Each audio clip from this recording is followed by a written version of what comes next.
در خدمت یکی از شعرای گندیده موی و شوریده احوال بسیجی، فارغ التحصیل ادبیات بادمجان دور قابچینی از دانشکده مداحی و از پایه‌های محفل انس ولایت هستیم و می‌خوایم به یاد مجالس شعر و ور عظما دو نفره با هم شعربندی را بندازیم.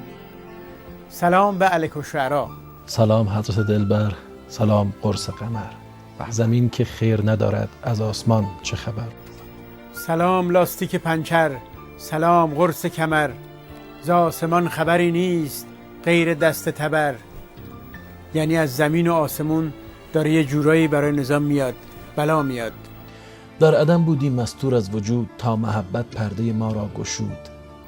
پشت پرده سیدعلی بنشسته بود، بر کفش وافور و بیتش پر ز دود.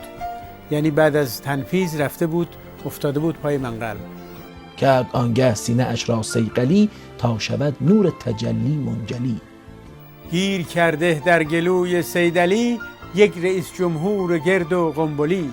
منظور شیخ فریه. یک نظر بر پرده نقاش کن، راز گیسوی قلم را فاش کن. یک نظر بر شیخک کلاش کن، خونه جک استرا پیداش کن. ده من چه گویم یک رگم هوشیار نیست. در رگت بنگ است زهر مار نیست. هیچ زهری بهر آقا سیدعلی تلختر از رفتن بشار نیست. عمر کس در کوچه بنبست ما قدر عمر جنتی بسیار نیست. راستی چرا اینطوریه؟ دیگر این خاصیت مردار است، عمر مردار خوران بسیار است. استاد بعد از افتضاح مراسم تنفیذ یه بیت قشنگ واسه سیدعلی بگو که بعد از این خماریا بتونه سرحال از خواب بیدار شه. صبح با رقص ز بستر برخیز، غر بده غمزه بیا اشوه بریز. بله نفهمیدم. چای نخورده پسر خاله شدی؟ شؤونات مؤونات عظما رو که مالوندی رفت.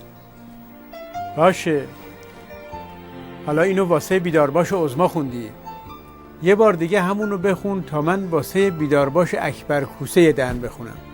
صبح با رقص ز بستر برخیز، غر بده غمزه بیا اشوه بریز.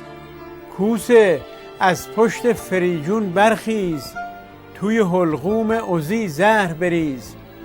بعد هم نزد امامت در گور، غر بده غمزه بیا اشوه بریز.